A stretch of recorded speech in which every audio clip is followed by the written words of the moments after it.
Bueno, yo voy a plantear unos elementos genéricos. En primera medida yo quiero diferenciar un poco lo que podríamos llamar el show de Pastrana frente a la paz, es decir, la fotografía, y un poco el juego que hace Pastrana en los marcos de la campaña electoral y la utilización de la campaña electoral, o el impulso que le da a la campaña electoral la foto de Pastrana. Quisiera diferenciar un poco ese planteamiento con los controles territoriales armados que tiene la FARC en el oriente del país fundamentalmente, y la ligación de estos territorios a zonas de cultivos, los llamados cultivos ilícitos para esa región, básicamente cultivos de hoja de coca. Quisiera también referirme un poco a la propuesta de la Convención Nacional del ELN, pero yo quisiera introducir un poco, cuando el compañero David ha introducido una serie de elementos, quisiera reforzar también algunos elementos, como es el del peso de las Fuerzas Armadas o el papel de las Fuerzas Armadas en la negociación. Es decir, tradicionalmente las Fuerzas Armadas nunca han estado vinculadas a los procesos de paz, así pueda vincularse un cambio en la actual cúpula del ejército y algunas declaraciones, sin embargo son declaraciones a dos voces, es decir, Tapia se está diciendo una cosa, pero Mora dice otra, es decir, ese es el juego tradicional y en eso no se diferencia nada con los procesos anteriores. Y yo quisiera introducir dos elementos, por lo menos nuevos, que en los anteriores procesos de paz no tenían el peso que tienen ahora. Uno es lo que yo llamaría los límites de la sociedad civil, y los límites de la sociedad civil en los términos en que la sociedad civil de alguna manera es un término que le hace juego y vela el conflicto social y la lucha de clases, es decir, es un mecanismo mediante el cual se trata de sacar algunas fracciones de clase de la negociación, y en eso algunos sectores le han hecho juego a un término que a mi modo de ver viene mucho más condicionado desde arriba y está, digamos, manejado en una terminología internacional. Es decir, de todas maneras, yo también reconozco que hay una recomposición de clases en los marcos de la globalización, y eso también tendría que plantearse. Y por otro lado, el peso que tienen por lo menos algunos actores nuevos de cara a las negociaciones pasadas, uno anoto es el concepto de sociedad civil, que pretende reemplazar el concepto o los sectores de clase. Ya algunos otros sectores en negociaciones pasadas habían tratado de involucrar actores mucho más amplios, por ejemplo el M19 había jugado con el diálogo nacional. El otro actor que no tenía tanto peso en las negociaciones pasadas es el de los paramilitares, que las dos organizaciones, tanto el ELN como la FARC, pues han querido un poco desconocer, es decir, desconocer en el marco de una negociación. Si bien es cierto, en los marcos de una negociación no necesariamente tienen que estar la guerrilla y los paramilitares en la misma mesa, de todas maneras uno no puede derrotar al enemigo desconociendo.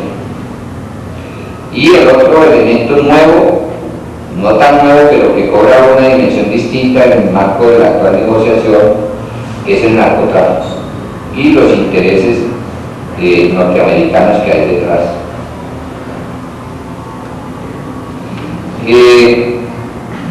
Ahora, yo pienso que un análisis también un poco de cara a la situación actual, a la coyuntura actual, en aras de una negociación, no puede dejar de lado, a mi modo de ver, la evolución que ha tenido las distintas organizaciones armadas en Colombia en los últimos años, es decir, no solo la guerrilla.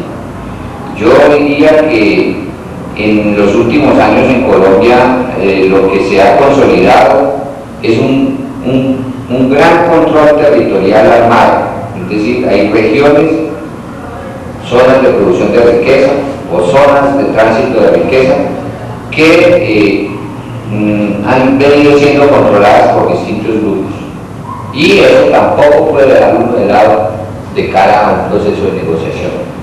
Yo enumeraría algunos de una manera rápida, que todos conocemos, es decir, esos sectores que tienen controles territoriales armados, sea de territorios o de zonas de tránsito o de producción de riqueza, pues son desde luego la guerrilla, el narcotráfico, los paramilitares, el Estado con su ejército, y unos sectores de la delincuencia que yo no llamaría tan común.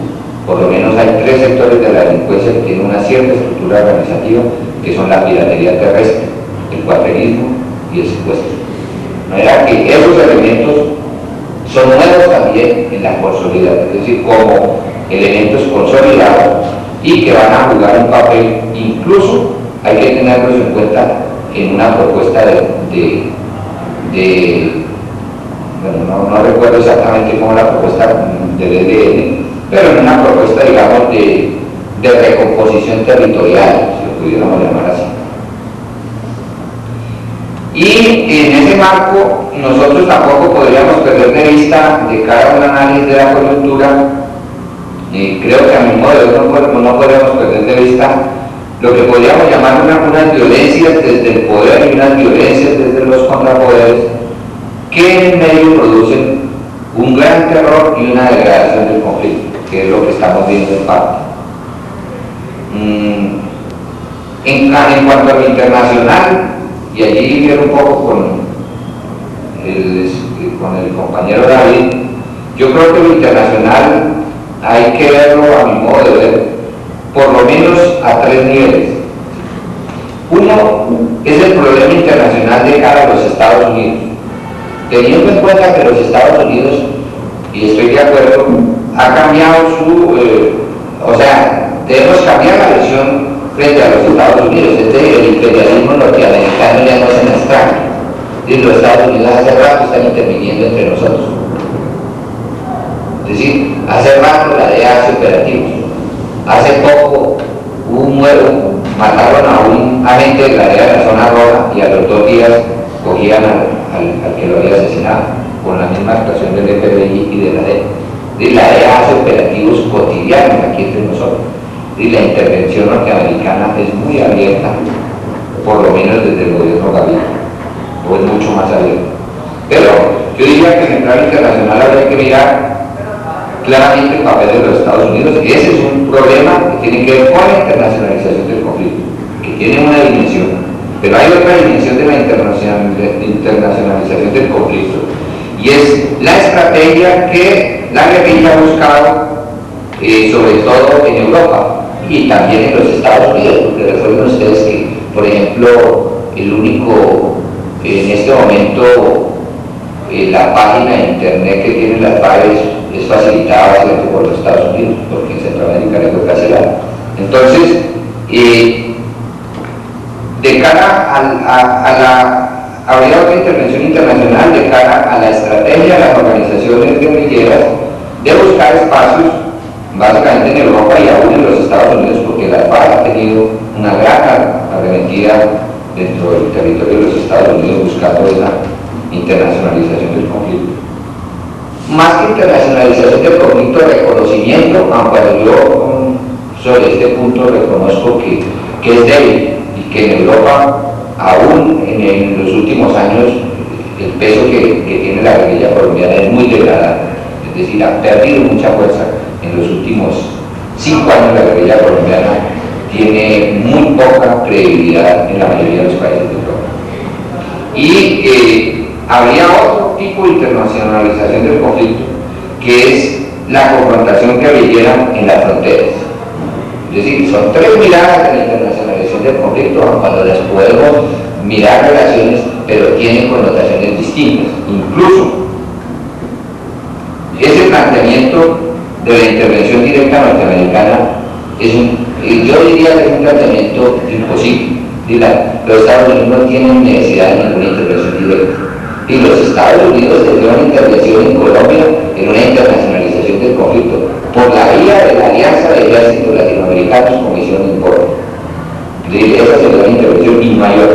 y la intervención directa norteamericana hoy es imposible, eso no está contemplado. Una intervención con la formación de una fuerza internacional, ¿sí? Y sobre todo con los ejércitos en los que hay problemas en la frontera, el ejército de Venezuela, el ejército de Brasil, el ejército ecuatoriano, el ejército peruano. Se haría una fuerza internacional y allí se habría una posibilidad de intervención y esa no es descartada en el futuro. De manera que, frente al problema internacional, me parece que habría que mirar esos tres posibilidades o esas tres diferenciaciones en el marco de una mirada internacional. Ahora, frente a las FARC y frente al ELN, de todas maneras, yo pienso, y aquí pues de todas maneras todos los análisis que nosotros hagamos de este tipo pueden ser también temerarios, pero al fin y al cabo debemos hacerlos. Yo pienso que tampoco hay que sobredimensionar la acción de las FARC. Si bien es cierto, ha pasado a una forma de conflicto distinta, si bien es cierto hay una gran movilización, digamos de 300, 400, 500 hombres, tampoco nosotros podemos decir que ya hay una guerra de posiciones. No se requiere una población ni siquiera como Mitú, porque también hay que mirar el revertimiento de la toma de Mitú, que la misma guerrilla reconoce que fue golpeada. Entonces, no hay un control de posiciones, ese es un punto clave. Y el otro elemento que habría que tener en cuenta es cuál es la población de toda la región que controla la FARC en el oriente colombiano. Es decir, póngale 450.000 habitantes máximo. Eso tiene que ver, eso hay que tenerlo en cuenta. Y eso hay que tenerlo en cuenta de cara a la zona, digamos, estratégica donde está ubicado el ELN y a la confrontación que se ha dado en el marco del sur de Bolívar y a la confrontación con los paramilitares, que tampoco es una zona pobre en recursos, es una zona que tiene varias situaciones estratégicas importantes.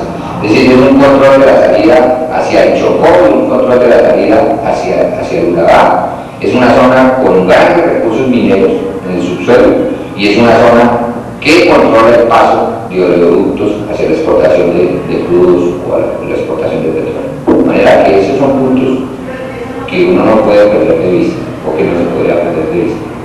A mí me parece que la estrategia del ELN en la propuesta de Convención Nacional es una estrategia mucho más política, mucho más a largo plazo, mucho más meditada, y no refleja necesariamente un problema de debilidad. Es decir, la fortaleza militar no se puede medir en términos, solamente en términos, digamos, de las movilizaciones o de las golpes que la FARC le ha propinado al ejército en los últimos años. Pero a lo del ELN yo le vería la debilidad que anotaba al comienzo, y es los límites que tiene la sociedad civil, porque lo que vemos es una sociedad civil integrada por los gremios. Es decir, es una sociedad civil integrada por las capas altas de la sociedad, en donde los sectores medios y de los medios para abajo no aparecen por ningún lado, y va a ser muy difícil que aparezcan. Y el otro elemento que habría que tener en cuenta frente a las FARC, a mi modo de ver, que no se ha mencionado aquí, y que es el del partido clandestino, es decir, el partido bolivariano, que está impulsando la FARC, de manera que ese sería el otro elemento que explicaría cierta actitud de la FARC frente a la posibilidad de negociación. De todas maneras, hay una cosa cierta que uno puede encontrar en las dos organizaciones guerrilleras que se acercan a procesos de diálogo, buscando a partir de estos procesos de diálogo y negociación. Y es bastante debilidad política.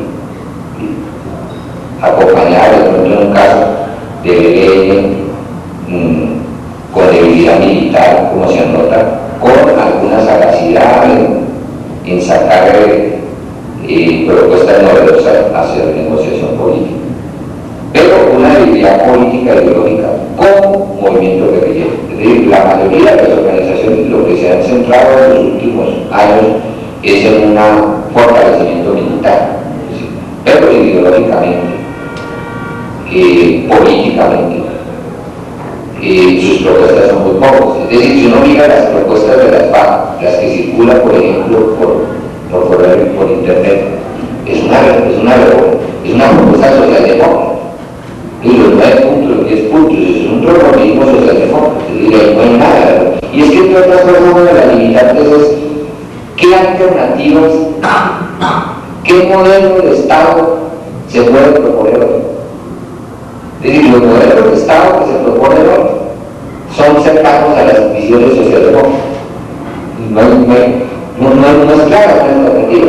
Es decir, esa es una de las limitantes complejas que se ven hacia el futuro. Yo lo planteé incluso en estos términos, también siendo un poco atrevido. Si las FARC, y esto no es descartable, este atrevimiento no es utópico, es muy posible que en los marcos de la globalización los estados y estados, el gobierno concretamente, el gobierno de Pastrana o gobiernos que vengan hacia adelante, es muy posible que en el marco de la globalización le cojan la caña a las organizaciones guerrilleras de entregar el territorio. Y el Estado, incluso con el aval norteamericano, estarían dispuestos a entregarle el territorio del Oriente a la FARC. Y eso no implica ningún problema en el marco de la globalización. Es decir, el marco de la globalización de la economía hoy es posible hacer eso. Y eso no tiene ningún problema, porque en última, todo el territorio del Oriente puede entregarse a la FARC para que sea gobierno, ejerzca labores de policía, ejerzca labores de gobierno, pero es un territorio que no vale nada sin conectarse con la zona libre. Es decir, y eso es posible, y hacia el futuro es muy posible que por ahí caminen las cosas. Finalmente, yo quería plantear